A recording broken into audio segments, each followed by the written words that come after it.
नमस्कार. मी ॲडव्होकेट राणी माणिक सोनवणे. मी गेली 23 वर्षापासून शिवाजीनगर कोर्ट पुणे येथे सिव्हिल, क्रिमिनल आणि फॅमिली प्रॅक्टिस करते. मी 2015मध्ये नोटरीही झाले आणि आज मी आपणास नोटरीचा इंटरव्ह्यू कसा द्यायचा व नोटरीच्या इंटरव्ह्यूला विचारले जाणारे संभाव्य प्रश्न काय आहेत आणि नोटरीच्या इंटरव्ह्यूसाठी तयारी काय करायची याविषयी हा मी व्हिडिओ आज आपणासमोर करत आहे.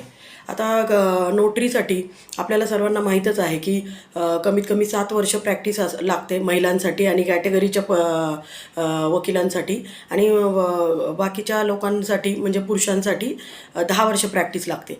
त्यामुळे नोटरीचा अर्ज करायला काय क्वालिफिकेशन लागते हेही आपल्याला माहिती असणं खूप गरजेचं आहे. दुसरं म्हणजे की नोटरीच्या इंटरव्ह्यूसाठी अभ्यास काय करायचा. तर नोटरीच्या इंटरव्ह्यूसाठी आपण कमीत कमी 7 वर्ष आपली प्रॅक्टिस झालेली असते. त्यामुळं आपल्याला सर्वच कायदे माहीत असतात कारण आपण प्रॅक्टिस 7 वर्ष केलेली असते. त्यामुळं civil, criminal, evidence, domestic violence act, Hindu marriage act, family matter विषयी पण माहिती असणं किंवा फॅमिली मॅटरचे जे कायदे आहेत त्याच्याविषयी पण माहिती असणं गरजेचं आहे. आणि सर्वात महत्त्वाचं म्हणजे नोटरीच्या इंटरव्ह्यूसाठी अभ्यास करणं म्हणजे नोटरी ॲक्ट 1952. तर नोटरी ॲक्टमधील फंक्शन ऑफ नोटरी ह्यावर इंटरव्ह्यूमध्ये प्रश्न विचारला जातो की what is the function of notary. दुसरं म्हणजे सर्वात महत्त्वाचा प्रश्न विचारला जातो की म्हणजे हा जो इंटरव्ह्यू आहे तो कोणत्या भाषेत घेतला जातो. तर इंटरव्ह्यू घेताना 2 किंवा 3 व्यक्ती इंटरव्ह्यू घेणारे असतात आणि तो इंटरव्ह्यू जास्त करून हिंदी आणि इंग्लिशमध्ये घेतला जातो. तुम्हाला ज्या भाषेमध्ये तुम्हाला हे आहे कन्व्हिनियंट तुम्ही आहेत त्या भाषेमध्ये तुम्ही इंटरव्ह्युअरला उत्तर देऊ शकता. त्यामुळं ते महत्त्वाचं आहे. दुसरं म्हणजे की तुम्ही जो नोटरीसाठी फॉर्म भरलेला असतो तो फॉर्म भरलेला त्यांच्यासमोर असतो. एक कॉपी त्यांच्यासमोर असते. मग मी नोटरीचा फॉर्म भरलेला असताना मी त्याच्यामध्ये लिहिलं होतं सिव्हिल, क्रिमिनल, एव्हिडन्स आणि माझं क्वालिफिकेशन LLM होतं. तर त्यांच्यासमोर ती फाईल होती. त्यांनी पाहिलं ते की LLM झालेलं आहे. मग त्यांनी LLM कशामध्ये झालं असं मला प्रश्न विचारला होता. तर LLM क्रिमिनल लॉमध्ये झाला. तर LLM क्रिमिनल लॉमध्ये झाला तर मग क्रिमिनल लॉविषयी प्रश्न विचारायला सुरुवात केली. मग अशा पद्धतीने ते त्यांच्यासमोर असणारी माहिती आणि तुम्हाला अजून एक प्रश्न ते विचारतात तो म्हणजे सेल्फ इंट्रोडक्शन की तुमच्याविषयी माहिती सांगा. तर जर मी माझ्याविषयी माहिती सांगितली की मी ॲडव्होकेट आहे, 23 वर्षापासून प्रॅक्टिस करते, सिव्हिल, क्रिमिनल, फॅमिली आणि असं तर मग मला प्रश्न विचारले जाणार आहेत त्याच्यामध्ये सिव्हिल, क्रिमिनल आणि फॅमिली ह्या सगळ्या म्हणजे वास्ट एरियामध्ये ते प्रश्न विचारतात. कारण तुमच्या उत्तरांमधूनच ते प्रश्न तयार करतात तुम्ही तुमच्याविषयी. त्यामुळं सेल्फ इंट्रोडक्शन हे खरं तर खूप सोपं आहे. आपल्याला वाटतं की आपल्याविषयी माहिती सांगायची किती सोपं आहे, पण आपल्याविषयी जेव्हा माहिती सांगताना आपण जेव्हा बोलतो तेव्हा खूप अवघड होतो. आपल्याला असं वाटतं की आपण आपली माहिती व्यवस्थित सांगितली नाही. त्यामुळे त्याची प्रॅक्टिस करणं गरजेचं आहे. त्यामुळं तुम्हाला तो प्रश्नाची उत्तर तुम्ही तयारी करणं गरजेचं आहे. आणि कारण तुम्ही जे उत्तर देणार आहे तुमच्या सेल्फ इंट्रोडक्शनमध्ये त्याच्यामधूनच ते प्रश्न निर्माण करणार आहे. आणि दुसरा सगळ्यात महत्त्वाचा प्रश्न जो इंटरव्ह्यूमध्ये विचारला जातो ते म्हणजे की तुम्हाला नोटरी का व्हायचं आहे. तर तुम्हाला नोटरी का व्हायचं आहे ह्याचं उत्तर असं तुम्ही देऊ शकता की माझ्या एरियामध्ये खूप सारे कॉलेजेस आहेत, शाळा आहेत आणि तिथं नोटरीची कमतरता आहे आणि त्यामुळं मला नोटरी व्हायचं आहे. असं हे उत्तरच सगळ्यांनी देणं अपेक्षित आहे. मग त्याच्या पद्धतीने तुम्हाला कोणतं इतर उत्तर द्यायचं असेल तर ते पण तुम्ही देऊ शकता. त्यामुळं हा एक प्रश्न विचारला जातो नेहमी. दुसरं म्हणजे की कोणतं डॉक्युमेंट तुम्ही करू शकता, कोणतं डॉक्युमेंट नोटरी करू शकता आणि कोणतं नाही. एका इंटरव्ह्युअरनी नोटरीचा इंटरव्ह्यू घेताना असं सांगितलं होतं की एक व्यक्ती आलेली आहे, पर्सन आलेली आहे आणि तिला लिव्ह इन लायसन नोटरी करायचं आहे. तर तुम्ही करणार का.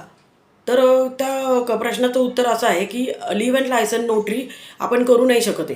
कारण लिव्ह इन लायसन हे कंपल्सरी रजिस्ट्रेशन त्याला आहे. त्यामुळे लिव्ह इन लायसन आपण नोटरी करू शकत नाही. त्यामुळे अशा पद्धतीने ते तुम्हाला प्रश्न विचारू शकतात. दुसरं म्हणजे की नोटरी करताना ते सील असतं जे नोटरीचं गोल सील, त्या गोल सीलवर एक्सपायरी डेटसुद्धा असते. अगोदर एक्सपायरी डेट नसायची, पण आता जेव्हा नोटरी ॲक्टमध्ये अमेंडमेंट झालेली आहे त्या अमेंडमेंटनुसार ते नोटरीच्या सीलमध्ये एक्सपायरी डेटसुद्धा मेन्शन केलेली आहे. आणि आत्ता सध्या जेव्हापासून ती अमेंडमेंट झालेली आहे तेव्हापासून दर 5 वर्षांनी नोटरींचं रिन्युअल असतं. अगोदर जेव्हा स्टेट किंवा सेंट्रल हे नोटरी अपॉइंट करतात हे पण आपल्याला माहिती गरजेचे असते की स्टेट पण अपॉइंट करू शकतो नोटरी आणि सेंट्रल पण. स्टेट जेव्हा नोटरी अपॉइंट करतो तर ते तर्फेच फक्त स्टेटच्या पुरतंच नोटरी करू शकतो आपण. पण जेव्हा सेंट्रल अपॉइंटमेंट करतं तेव्हा तुम्ही भारतभर कुठेही नोटरी करू शकता. जरी तुमच्या प्रॅक्टिस सर्टिफिकेट ऑफ प्रॅक्टिसवर एरिया मेन्शन केलेला असतो, तरी भारतभर कुठेही तुम्ही सेंट्रलचे जे अपॉइंट झालेले नोटरी आहे ते कुठेही नोटरी करू शकतात. त्यामुळं अशा पद्धतीने ते नोटरीची माहिती आपल्याला असणं गरजेचं आहे आणि त्या पद्धतीने ते आपल्याला प्रश्न विचारतात. दुसरं म्हणजे सर्वात महत्त्वाचं म्हणजे एका इंटरव्ह्यूअरनी एका वकिलाला असं विचारलं की एक पुरुष आहे आणि त्या पुरुषाला डोमेस्टिक व्हायलन्सची केस करायची आहे, तर ती कोणत्या सेक्शनखाली तुम्ही कराल? तर डोमेस्टिक व्हायलन्स ॲक्ट 2005 हा जो कायदा आहे तो फक्त महिलांसाठी आहे, तो पुरुषांना लागू नाही. तो फक्त महिला, सून, मुलगी, सासू सासू सुनेविरुद्ध करू शकते, सून सासूविरुद्ध करू शकते, मुली आईवडिलांविरुद्ध करू शकतं, भावाविरुद्ध करू शकते. तर अशा पद्धतीने हा फक्त कायदा महिलांसाठी लागू आहे, पुरुषांसाठी नाही आहे. त्यामुळं अशा पद्धतीने ते तुम्हाला प्रश्न विचारू शकतात आणि त्या त्या अनुषंगाने तुम्ही अभ्यास करणं गरजेचं आहे. दुसरं सगळ्यात महत्त्वाचं म्हणजे की नोटरीचं आपण रजिस्टर मेंटेन करतो, तर ते रजिस्टर किती वर्षांनी तुम्ही डिस्पोज ऑफ करायचं, तर ते 10 वर्षांनी डिस्पोज ऑफ करावं लागतं. तर हे सगळं नोटरीज रूलमध्ये सगळं आहे. त्यामुळं नोटरीज रूल्स हे पण तुम्ही अभ्यास करणं गरजेचं आहे. दुसरं म्हणजे की मग अशीच सांगितलं की नोटरी कोण अपॉइंट करतं, सेंट्रल आणि स्टेट करतं. स्टेटचे जे नोटरी अपॉइंट करतात तर ते स्टेट पुरतं मर्यादित असतं आणि स्टेटचे नोटरी मागील काही वर्षापासून अपॉइंट करणं बंद झालेलं आहे. काही वर्षापासून स्टेट नोटरी अपॉइंटच करत नाही. आत्ता जे नोटरीचे इंटरव्ह्यू होणार आहेत पुढच्या काळात, तर ते सेंट्रलचे नोटरी जे आहेत त्यांच्यासाठी इंटरव्ह्यू होणार आहे. दुसरं म्हणजे सगळ्यात महत्त्वाचं की इंटरव्ह्यूवर जेव्हा इंटरव्ह्यू घेताना विचारतो तेव्हा तुम्ही कशा पद्धतीने तिथं बसायला पाहिजे, कशा पद्धतीने एंटर करायला पाहिजे, त्याच्याविषयी पण नोटरीचे इंटरव्ह्यू टेक्निक आहेत. ते म्हणजे की समजा तुमचा जेव्हा नंबर येतो तेव्हा तुम्ही जाता आतमध्ये, तर तेव्हा जेव्हा तुम्ही दरवाजा उघडता तर दरवाजा उघडताना मे आय कमिंग परवानगी घेणं गरजेचं आहे. बसताना पण परवानगी घेणं गरजेचं आहे. बसताना ते तुम्ही गेल्या ते तुम्हाला बसा म्हणून सांगतात, बसा म्हटल्यावर थँक्यू म्हणणं गरजेचं आहे. हे इंटरव्ह्यू टेक्निक आहे. बसताना पण कशा पद्धतीने बसायचं, तर हे जे हात आहेत त्या हातावर असं करून असं तुम्ही बसू शकता आणि अशा पद्धतीने तुम्ही ते इंटरव्ह्यूच्या वेळेस म्हणजे तुमची बॉडी लँग्वेज असणं गरजेचं आहे. दुसरं म्हणजे की इंटरव्ह्यू देताना कोणता ड्रेस घालायचा हेही बऱ्याच वेळा मला प्रश्न विचारला जातो. तर त्याच्यामध्ये जास्त करून आपण वकील आहो, आपण जास्त करून व्हाईट आपला ड्रेस कोड आहे, त्यामुळं व्हाईटमध्ये असणं आणि व्हाईट किंवा लाईट कपडे तुम्ही घालू शकता. महिला असतील तर त्यांनी साडी घातलं की चांगलं आहे ते, किंवा ड्रेसही त्या घालू शकतात. पुरुषांनी पण त्यांचा ड्रेस कोड जो असतो तो कोट घालायचा की नाही हाही प्रश्न विचारला जातो. कोट तुम्हाला घालायचा असेल तर तुम्ही घालू शकता, नाही घातला तरी चालतो, त्यामुळं काय प्रॉब्लेम नाही. बँडचं पण तसंच आहे की बँड तुम्हाला घालायचा असेल तर तुम्ही घालू शकता, नाही घातला तरी चालतो.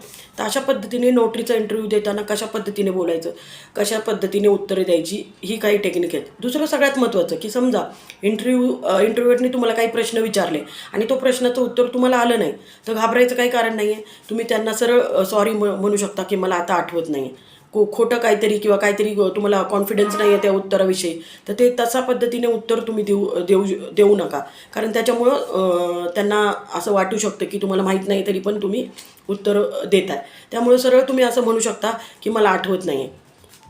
दुसरं सगळ्यात महत्त्वाचं म्हणजे की जेव्हा तुमचा इंटरव्ह्यू होतो तेव्हा मला आठवतं की आमचा जेव्हा इंटरव्ह्यू होता तर ते दिवसभर इंटरव्ह्यू मुंबईमध्ये होते, सकाळपासून संध्याकाळपर्यंत, म्हणजे 10 वाजेपर्यंत ते इंटरव्ह्यू घेत होते, सकाळी 10 ते संध्याकाळी 10. तर यामुळे पुण्याचे इंटरव्ह्यू सुरू झाले होते. त्यामुळे बऱ्याचशा वकिलांना ते इंटरव्ह्यू घेणाऱ्यांनी असा प्रश्न विचारला, पुण्याविषयी माहिती विचारली की तुम्ही कुठून आहात, तर मग पुण्याविषयी माहिती, कसं आहे, पुण्यामध्ये काय महत्त्वाचे स्थळं आहेत, किंवा तुम्हाला ते असंही विचारू शकतात की तुमचं फॅमिली कोर्ट जे आहे ते नवीन, तर ते फॅमिली कोर्ट कधी बिल्डिंग झाली, ती कधी झालं. दुसरं म्हणजे की ते आपल्या पुण्याविषयी काही माहिती विचारू शकतात. तर अशा पद्धतीने ते प्रश्न विचारू शकतात. सगळ्यात महत्त्वाचं म्हणजे की जेव्हा तुमचा इंटरव्ह्यू असतो त्यावेळेस ते रिसेंट तुमचे सगळे जजमेंट तुमच्या डोळ्याखालून जाणं गरजेचं आहे, किंवा वाचन करणं गरजेचं आहे. हायकोर्टचे म्हणा, सुप्रीम कोर्टचे म्हणा, तर जे पण कोणते आहेत सायटेशन, जसं की आता 498मध्ये रिसेंट एक सायटेशन आलेली आहे की 498मध्ये लगेच अटक होत नाही, की जे की अगोदर होत होती. तर अशा पद्धतीने जे आहे सायटेशन महत्त्वाचे, ते सायटेशन तुम्हाला माहिती असणं गरजेचं आहे. दुसरं म्हणजे की सगळ्यात रिसेंट म्हणजे की राजकारणामध्ये आता सध्या जे चाललेलं आहे की शिवसेनेमधून काही गेले लोक तिकडं आणि आता सरकार स्थापन झालेले, याविषयी पण तुम्हाला काही विचारू शकतात. बघा, इंटरव्ह्यू घेताना काय काय प्रश्न विचारले जातात, संभाव्य प्रश्नांविषयी आपण चर्चा करतो. त्यामुळं घाबरण्याचं काही कारण नाही की मी एवढी सगळी माहिती सांगते आहे. फक्त हे लक्षात ठेवायचं की तुमचा इंटरव्ह्यू चांगला जाणार आहे. एक पॉझिटिव्ह थिंकिंग स्वतःमध्ये ठेवा की माझा इंटरव्ह्यू चांगला गेलेला आहे. आणि फक्त ही माहिती तुम्ही सगळं वाचन करणं गरजेचं आहे. कारण जेव्हा तुम्ही नोटरी होता तेव्हा नोटरी झाल्यावर एक वेगळं उत्पन्न तुम्हाला सुरू होतं. आणि नोटरीचा व्यवसाय हा खूप चांगला आहे.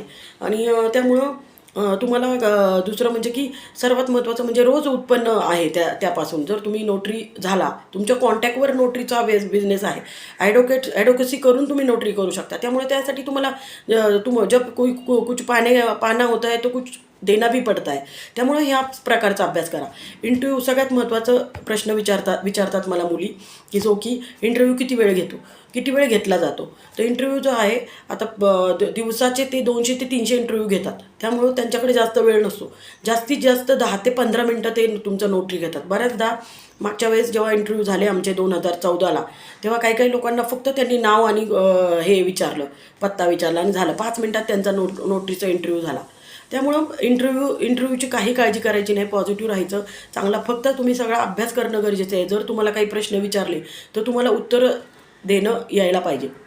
माझ्या वेळेस 2014ला मी जेव्हा इंटरव्ह्यू दिला तेव्हा हा प्रश्न सगळ्यांना विचारला गेला की लॉ मिनिस्टर कोण आहे. तर त्यामुळं आपल्या सध्याचे जे हे आहेत, लॉ मिनिस्टर कोण आहे, पंतप्रधान कोण आहे, राष्ट्रपती कोण आहे, राज्यपाल कोण आहे. त्यामुळं अशा पद्धतीने पण तुम्ही अभ्यास करणं गरजेचं आहे. बघा, आपण वकील आहोत, 7 वर्ष आपली प्रॅक्टिस असते. जेव्हा नोटरीला आपण अप्लाय करता कमीत कमी 7 वर्ष असते. त्यामुळं आपल्याकडनं सगळ्या प्रश्नांची अपेक्षा ते करू शकतात. आणि त्यामुळं आपणही सगळा अभ्यास करून जाणं गरजेचं आहे. त्यामुळं अशा पद्धतीने नोटरीच्यासाठी मी आपल्याला काही संभाव्य प्रश्नांची माहिती दिलेली आहे. अशा पद्धतीने तुम्ही सगळा अभ्यास करा. आणि सगळ्यात महत्त्वाचं की जे आहे जे सोपं आहे की तुम्ही स्वतःला व्हिज्युअलाइज करा की व्हिज्युअलाइज म्हणजे असं डोळे बंद करून किंवा व्हिज्युअलाइज करून लक्षात घ्या की मी नोटरी झालेली आहे किंवा माझा नोटरीचा इंटरव्ह्यू चांगला झालेला आहे. त्यामुळं पॉझिटिव्ह थिंकिंग असले तर तुम्ही नक्कीच नोटरी व्हाल. दुसरं म्हणजे की नोटरीची अपॉइंटमेंट करताना त्याच्यामध्ये जास्त करून महिलांना प्राधान्य दिलं जातं. अपंग व्यक्तींना रिझर्वेशन आहे, कॅटेगरीच्या लोकांना रिझर्वेशन आहे. अशा पद्धतीने नोटरीची अपॉइंटमेंट होते. आणि अशा पद्धतीने नोटरीचा इंटरव्ह्यू द्या आणि नोटरीचा इंटरव्ह्यू देऊन नोटरी व्हा, अशी मी सगळ्यांना माझ्यातर्फे खूप खूप शुभेच्छा. नोटरीच्या इंटरव्ह्यूसाठी किंवा नोटरी अपॉइंटमेंटसाठी जर काही तुम्हाला प्रश्न विचारायचे असतील तर मला कमेंट बॉक्समध्ये नक्की विचारा. कमेंट बॉक्समध्ये मी माझा मोबाईल नंबरही नमूद केलेला आहे. त्यामुळे नोटरीच्या इंटरव्ह्यूसाठी चांगली तयारी करा. आणि हा नोटरीच्या इंटरव्ह्यूसाठीचा केलेला व्हिडिओ आवडला तर नक्की लाईक करा. माझं चॅनल सबस्क्राईब करा. Thank you so much.